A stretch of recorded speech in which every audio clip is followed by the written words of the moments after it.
Good evening and welcome to the Get Football Mercato show. Here every weekday to bring you the latest transfer news from across France, Germany, and Italy. I'm your host, Nathan Staples, and joining me this evening are Paolo Mangone from Di Marzio, Axel Falk from Get German Football News, and Jeremy Smith from Get French Football News will be joining us a little later. Let's start with the big news that's been breaking in the last hour or so, and it's been involving Jerome Boateng and his potential move to Manchester United, which has completely collapsed, in all honesty, in the last hour or so. Axel, what more can you tell us about it? Yeah, it seems to be, well, apparently Manchester United bid about 25 million for him, which was basically half his value. Kind of a shameful bid, to be honest. And of course, Bayern Munich turned it down. And then, apparently, according to Christian Falk at Sportbild, who has a very good insight into Bayern Munich, said that, Boateng had apparently called Jose Mourinho and thanked for the interest, but told him that he would not join Manchester United. Instead, it looks quite likely that either he'll stay at Bayern Munich or he'll join PSG, for he considers PSG to be more serious contenders for the Champions League next season. So that's basically where we're at with Jerome Boateng. He will most probably not end up at Manchester United or in the Premier League in the future. He will either stay in Bundesliga or join Thomas Tuchel's PSG. So kind of a well, kind of breaking news basically regarding Boateng. Kind of quite interesting. It's probably quite good for Bayern Munich because 25 million is a horrible bid, and I think it's good from Boateng. Just basically turned down himself as well. So um, I think PSG would probably even be a better choice for him. I think it will fit his playing style a bit better as well. So, or he'll stay at Bayern Munich and help Niklas Süle develop. So it's basically a win-win, no matter what it does. Yeah, it's been a funny one, the sort of tit for tat this evening, hasn't it, Axel? I mean, there's rumours that Boateng said that obviously it was a footballing reason that he didn't want to join Manchester United. The deal that the Red Devils initially put in was about half his valuation at 25 million euros, which seems a bit of a frivolous fruit of endeavour, given that they're also looking at two other centre backs that play in the Premier League. But with those options now essentially turning to whether he goes to Paris or whether he stays at Bayern Munich. In terms of the Bavarians' point of view, would it be better for them to keep him now at this stage of the transfer window, given that it forces their hand to deal with Paris Saint-Germain, who may look for a cheaper deal now, or B, the fact that if they do lose him, there's one team, one league going out of there, and also the time for getting in a replacement is cutting finer and finer. Could be. I still think that Bayern Munich could, well, very well, without doubt, sell him to PSG. I don't think. I think PSG might be able to at least pay 40 million for him. But and I'm not too sure that. I mean, he's very injury prone. He's not had the best 2 seasons in the last 2 years. And they of course just signed, well, last season they signed Niklas Süle, who was the probable starter next season for them as well. So unless Niko Kovac plays with three at the back, which he's done on multiple occasions in his career, um, I mean, Boateng still has a role to play in Bayern Munich. I'm sure, either as a role model for young players or as some kind of a starting player or as a backup. However, of course, Karl-Heinz Rummenigge does not like him. It's become quite evident that he's not a big fan of Boateng's, like say, extravagance and his constant travels to New York to hang out with JC, which has been discussed by Karl-Heinz Rummenigge on multiple occasions. So there seems to be quite kind of a discrepancy between the two parties, between Boateng and the major players at Bayern Munich. However, it all depends on whether Niko Kovac wants to keep him and wants to do something with him, and that's where I think things will be decided. I still think it would be good to sell him because he's getting on and he's not had the best 2 seasons. He's getting very injury prone, but still he has a role to play. So, I mean, if they get good money for him, I think they should sell. It would be a good deal. But unless they get the money they want, I think he could stay, and it will be quite good for him as well.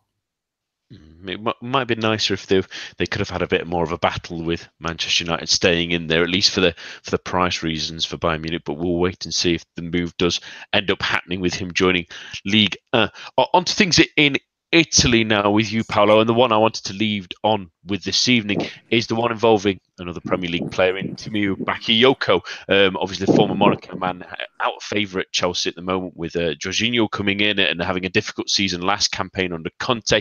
But AC Milan have contacted the Blues this evening. What more can you tell us? Well, they were looking at other players like Samasiaku from Leipzig.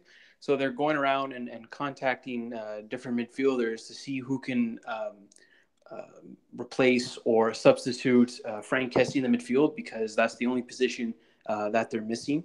Right now, I think it's just initial contacts, and then we'll see as the transfer window comes to a close whether or not Milan sticks and pursues their interest, or they move on to another target. Because that's the funny thing about this kind of deal, Paolo, for Bakayoko, is with the window obviously slamming shut in England on Thursday evening, it looks like that teams will stop negotiating potential sales or even, for in this term, possibly a loan deal by that time. So it does add to the urgency of it. Do you see Milan as this is their primary target for the time being, or do you think that they can sort of hold off it and see what Chelsea want to do with this one? So if I'm not mistaken, I think Italian clubs can still buy players from England even after the window closes, because the Italian window is still open. Correct me if I'm wrong. Yeah, absolutely right. Yeah, so I think so if Chelsea wants to replace Bakayoko, then yes, they would have to. Milan would have to get the deal done before the English transfer window closes. If Chelsea does choose to chooses not to replace him, then I think Milan will end up taking the entire rest of the Italian transfer window to find a deal. Because that's the interesting thing, isn't it? With that door slamming shut a little bit earlier, it makes it a little bit more urgent, at least for the English clubs, if they do want to sell they'll need to find replacements straight away. Let's do a bit of a roundup, because we'll go on to Liga stuff a little later once Jez joins us. So let's go back to the Bundesliga with you, Axel. And there's been a number of rumours floating around for a couple of players this evening, and the one I want to start off with is the one that at least is interesting with news for Premier League fans would be with Leon Bailey. Still swaying between possibly going or possibly staying. He's not quite revealed his complete hand yet, but he's also not denying that there's a possibility he still could in these next 2 days join a Premier League club. Yeah, I think Leon Bailey must be one of the most unclear players that has ever been.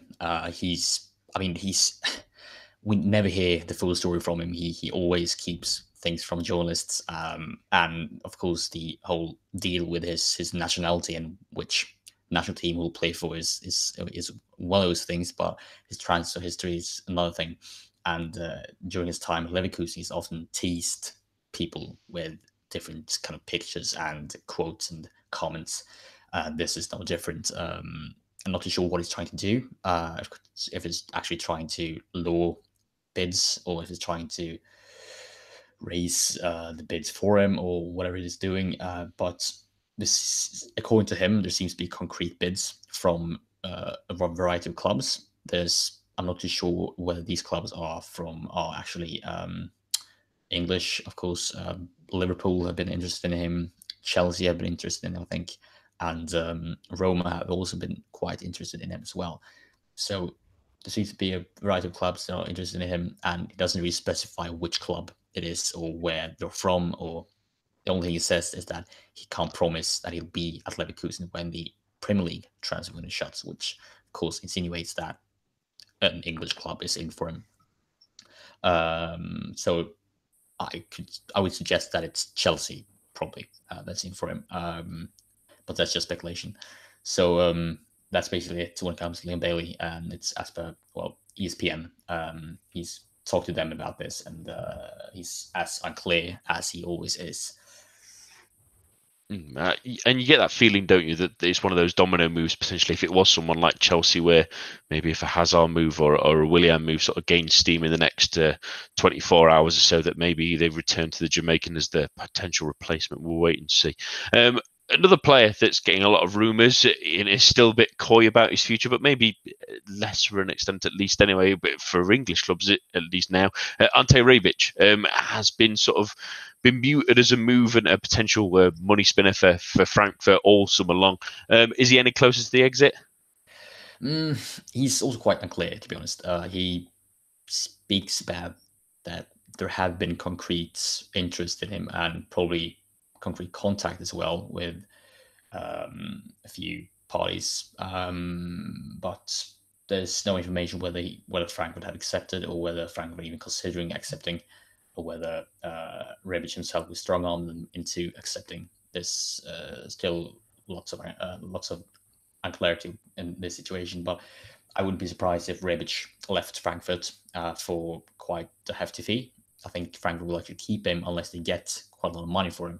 I think at least 25 million will be the sum for him if he leaves. But yeah, Rebic himself says that there is concrete interest from a few clubs, and but the sources, they do not tell us which clubs these are or what the bids are or how Frankfurt are what Frankfurt are considering regarding them. So it's still quite unclear. But from my point of view as a Frankfurt correspondent, it seems like Andreas will leave the club. For how much money and to whom, I've no clue, but it seems like he will leave. These Bundesliga players aren't keeping their lips sealed very well this summer, are they? Really, they're all making their own ploys as if they're their own agents at the moment. Yeah. But one move that into the division, at least anyway, that's been confirmed earlier this evening is Isaac Kiese heading to Bayer Leverkusen. Needed an extra striker, maybe questionable at least anyway for them, although they obviously are losing the mastermind and one of my favourite strikers in the Bundesliga in Stefan Kiesling. But another man to add to that interesting attacking quartet with Anangisa and Volland and others. Yeah, can just add to Stefan Kiesling that I can truly recommend his own cookbook, which is quite marvelous. It's as boring as you can expect it to be. So I can truly recommend that. When it comes to him replacing Kiesling, I think that's a very good analysis, because Kiesling, many Bundesliga clubs tend to look to the tall, strong target players to have in the squad, to throw in in the end of the games to try to make a point or two or three. So I think this is quite a stereotypical Bundesliga transfer, like a club wanting a tall, strong striker. However, in Leverkusen's case, it's, as you said, more of a replacement for the legend and genius that is and was Stefan Kiesling. Of course, is one of the most respected players at the club of all time. So I think it's a very interesting transfer, at least as a Swede. I think it's quite fun to see another Swede go to Bundesliga, because it kind of raises awareness for Bundesliga in Sweden. And it seems to be a loan deal as well. So if it does well, then Bayern will probably buy him from Anderlecht. So he, of course, did extremely well in Belgium last season. And this is what must have propelled the interest from Leverkusen. But it's a very interesting transfer, albeit a bit strange. Could be very, very good. Could be mediocre. We'll have to wait and see. But I'm not expecting him to play that much. I'm expecting him to have a part role as a substitute, or possibly start in Europa League or something like that. I don't think anyone's going to beat me onto Amazon this evening to try and get that cookbook from the master that is Stefan Kiesling, at least. I wanted to bring you on this one, Jez, and thanks for joining us this evening. Obviously, Isaac Kiese had that time at Bordeaux, and I'm also thinking that obviously he wasn't really part of the Sweden team that did so well at the World Cup, even though they had striking deficiencies. Does it feel like a strange transfer to use for him to head to Leverkusen? He didn't really have that kind of impact when we expected quite a bit more of him in his youth at Bordeaux. Yeah, he was pretty disappointing when he was at Bordeaux, and I can't say that I've kept track of him since he's left. But with all due respect to Bordeaux, Leverkusen does seem a step up. So certainly the Kiese Thielen that we saw at Bordeaux. I'm very surprised that Leverkusen have made a move for him, but as I said, possibly he's improved a lot since then. But certainly he was it wasn't a particularly happy time for him in the south of France.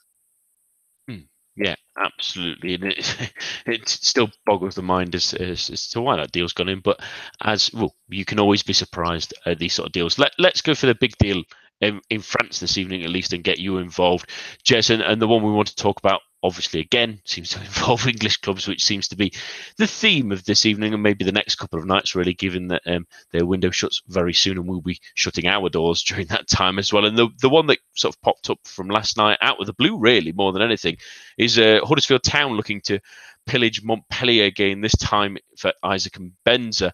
What do you think for the move? 15 million euros being quoted. Are Montpellier happy for losing the player at that kind of fee? I think for the fee they are, yeah. They didn't particularly have any intention of selling him. He had a goodish breakout season last year. I mean, I suppose eight goals in the league isn't too bad a return, although he did play every match, so it's not exactly prolific. But he's starting out in his career, and I think Montpellier, having sold Casimir Ninga, for example, were not intending to sell him, but 15 million does seem a very good amount of money for him. So, I'd have thought they'd be biting Huddersfield's hand off for that. And let's give them a bit of a preview, in a way, really, of just of what they might be getting. He's not always been a consistent starter for Le Payet for the last couple of years, but a good player, good counter-attacking player, maybe someone that might fill the role of Tom Ince now he's left. Yeah, he's quick. He can play anywhere across the front line. I think he's probably more effective as a right winger, but he can play down the centre as well. I read actually a football correspondent who's also a Montpellier fan today saying that Huddersfield actually, when they were scouting Meunier, they saw a particular match. They said from memory they think it was a 3-0 win over Nancy, in which Meunier and Mbenza played very well together, and so this is actually one that Huddersfield had their eyes on for a while. It seems a big step to kind of base your sort of striking partnership in the Premier League on one match that you saw in Ligue 1.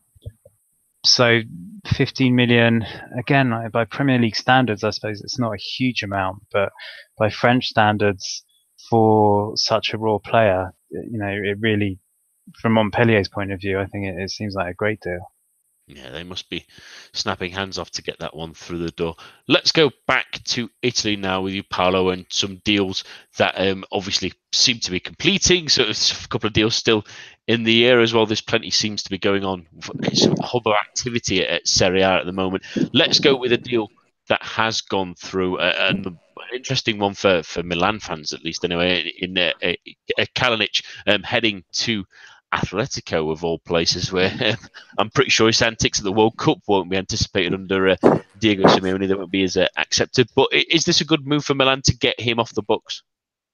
Well, financially, yes, because it allows some breathing room for the financial fair play, which they have to deal with sometime in September.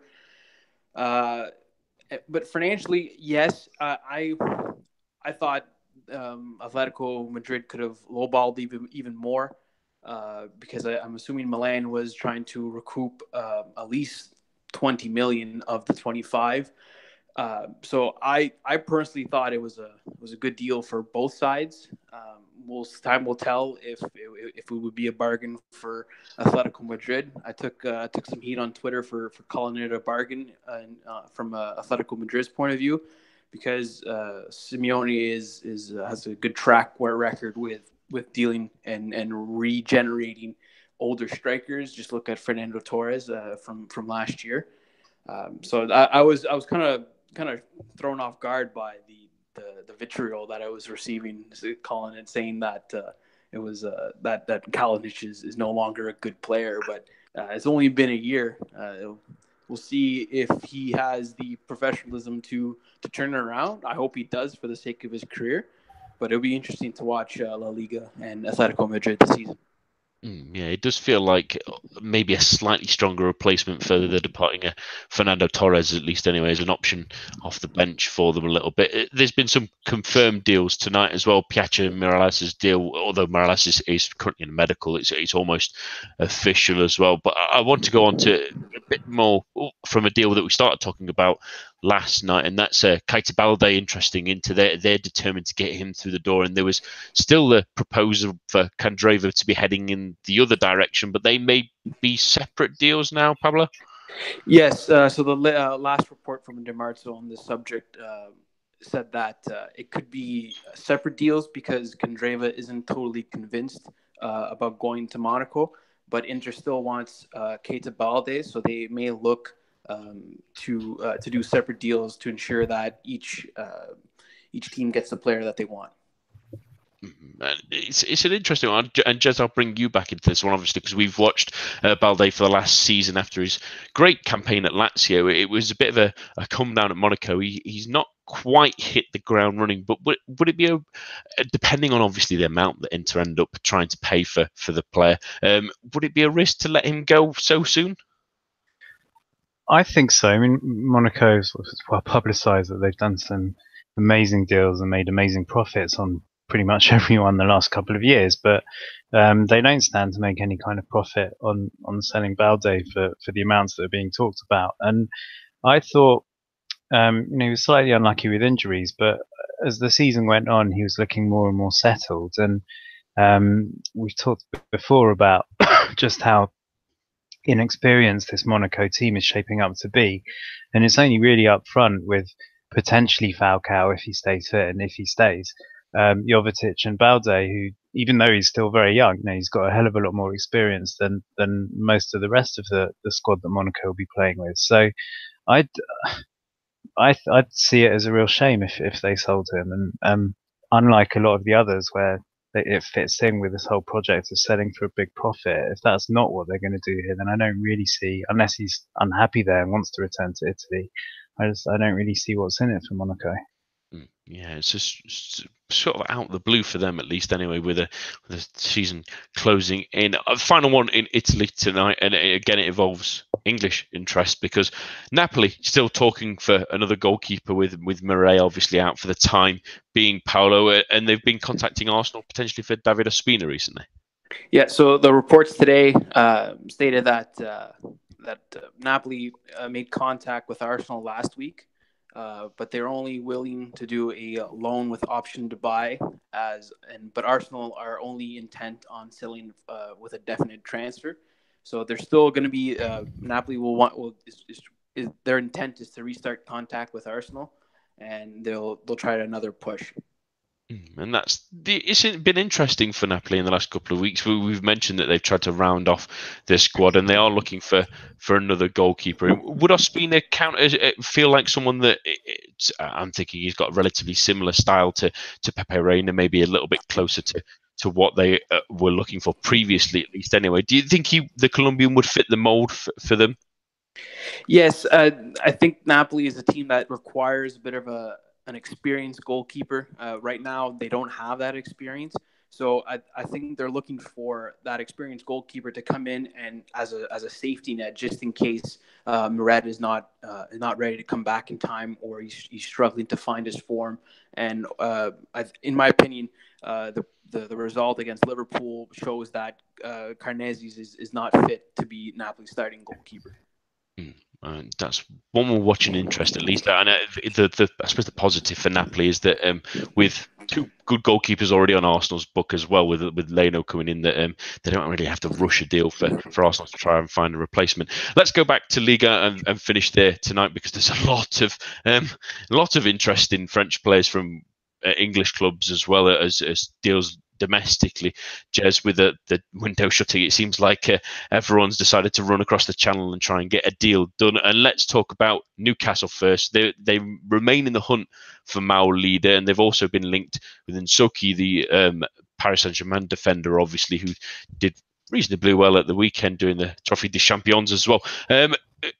interesting developments. Maulida didn't play in a friendly for Lyon recently, stirring the rumours again with all the youngsters that are looking at the door at the club. Do you think that even though Newcastle have struggled to bring in players financially and otherwise so far, and there's also concerns about bonuses that's been happening with a sort of boycott of media speak as well in the last couple of friendly games, it's all a bit unrestful there. Can they realistically be looking at bringing these two very talented youngsters in? Yes, because so in the case of Maulida, I think the reports are that he's starting to get a bit worried that with the number of talented attackers that there are there, and quite a few of them ahead of him, he's worried that he's not going to get too much game time. And at 19, and already having been spoken about in very good terms for a good 2 or 3 years already, it's about time that he started trying to establish himself in the first team. So if he doesn't see that happening, I can see him wanting a move. And Soccer still hasn't signed professional terms with PSG, so he's you can certainly see why he's attractive to others, because it's probably an easier deal and possibly a cheaper deal to be done. With him, I mean, it's just a question of the PSG policy. In pre-season, they've been playing a lot of youngsters and they've been really impressing. And as you said, Soccer had I think two assists in the Trophée des Champions win over Monaco the weekend. So he's really impressed. So you'd think PSG will be, trying to secure him, especially as it's not his first position, but he was playing as left back, and that really is a problem position for PSG at the moment. So I think they should be trying to keep him, but in the last 3-4 years, PSG have been giving youngsters good chances in pre-season. They have been taking those chances, and yet when it comes to the start of the season, they're sort of packed back off to the under-19 squads and the Europa Youth League, and not getting a look in the first team squad. So, similarly to Maulida, if he's going to stay, he needs to be given assurances that he's going to be given chances.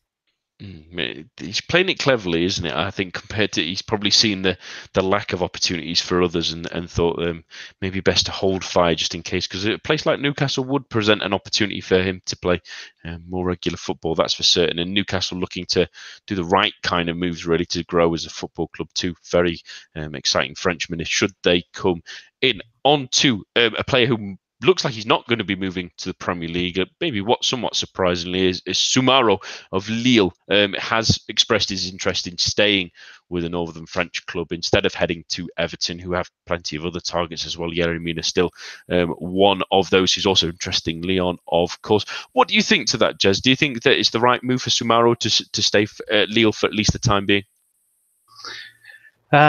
He's 26 now. It's the kind of age where you usually, if you're interested in sort of playing abroad and in terms of moving to the Premier League, I guess also you've got to be thinking in terms of a pay packet. He's not exactly the biggest name. I'm sure he's not making too much money out of kind of sponsorship deals or anything like that. It seems a good time for him to move on. But if, and to his credit, if that is the case, if he's really looking to move somewhere where he's going to be guaranteed first team football, although Everton are crying out for centre-backs, I'm not 100% convinced that he's got the quality to establish himself in their team. For example, I've just seen that now they're being linked with a loan move for Zuma, and to me that makes a hell of a lot more sense. He's a much better centre-back than Soumaoro. So, I mean, if I was Soumaoro, I'd be jumping at the chance to play in the Premier League, to have a bigger salary or whatever, but I would certainly respect him if he chose to stay where he is and fight to re-establish himself in the Lille first team. Yeah, maybe more saving face kind of thing rather than him actually fully rejecting them. Domestic news now, and move that looks like it's just about to be done. Really, we've discussed. Well, I discussed it with myself last week, at least anyway, and that was involving Heung-min Suk. It looks like he's going to RAS 2.75 million euros, up to 4 million euros in bonuses from That's why there was a couple of clubs looking at him, including Angers, who thought they had a deal earlier this summer, but it looks like he'll be heading to the newly promoted side. They need goals. He scored a few goals, really, but is this the right kind of move for the newly promoted team? I think it probably is. I mean, short of some kind of stroke of transfer genius, or uncovering some young player from Ligue 2 who's he's someone like, I don't know, Umut Bozok, who had an amazing season at Nîmes, but if he's going to move, it's not going to be to a sort of sideways club like Haas.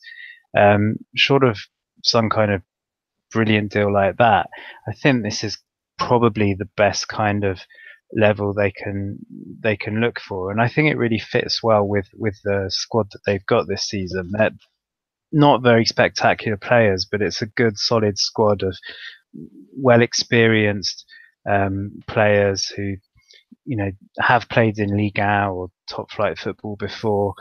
To be fair, none of them have particularly pulled up any trees anywhere they've been, but they've all shown that they've got the quality to certainly survive. And I think Suk fits in well with that. Really hard worker, a little bit underrated.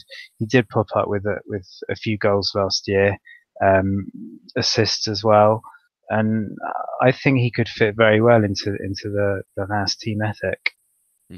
Yeah, there's no doubt he's a hard worker, but he's a puncher in bunches is maybe the best way to describe the career. Maybe he's a little bit too streaky to solely keep them up, but let's hope he does have a solid year. He's still young enough to do something there. Just quickly, some little corrections on our bits from earlier. Soumaré himself hasn't said that he wished to stay at Lille, but it's a report from ourselves that it believes that his entourage is saying something to that record. And obviously, and within Soki as well, he's rejected a deal from Newcastle. He's not looking to move on there. I think he backs himself, no offense to the Magpies, but maybe backs himself to maybe get a little bit higher and use it as leverage again for those talks with Paris Saint-Germain.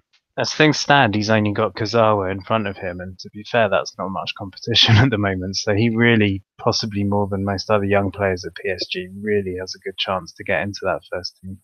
Yeah, exactly. With this sort of mild austerity, at least anyway, if you may be able to put it, for Paris Saint-Germain at the moment, with those financial fair play regulations still sort of hanging over their head a little bit, it makes plenty of sense.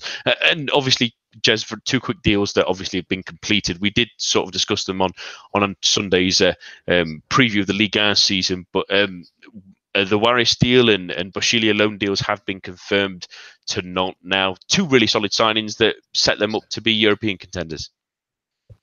With a prevailing wind, I think they could do. I think there's possibly, of all the teams in Ligue 1, I think Nantes are probably the biggest unknown, both in terms of the manager, the complete change of style that they're planning for this year, and a lot of the players they've got. But I like these two signings. I mean, Cardozo apparently he really wants to push attacking football, which not been doing the last few years. But they were short of quality attacking players, so you're wondering how they're going to do that. Juarez I think he's got something like 26 goals in 72 matches for the previous clubs he's played for in Ligue 1, which isn't a bad record. So I think he's shown that he's certainly got the quality to perform well in Ligue 1. And Bosquilia was actually linked when he first arrived at Monaco. He was linked with a loan move to Nantes, and then what changed Monaco's mind was a fantastic match-winning free kick that he scored against Nantes. So they sort of keep coming back to each other, and he really started the season well, then suffered quite a bad injury and hasn't really got back to the potential that he was showing at first. So I'm hoping this is a good move for him, because he's a quality player with a real quality left foot, and if he can get back to his best form, I think he can be a pretty special player, and this is a good chance for him to get a decent amount of game time and really come back to form. Yeah, it feels like that's one of those loan moves that potentially could be a real star turn for Nantes if it really does go their way. That's all that we have for this evening. My thanks to Paolo, Axel and Jez for their company, as well as, obviously, of course, all of you at home. Please do join us again tomorrow for more from the crazy world of the transfer window. Good night.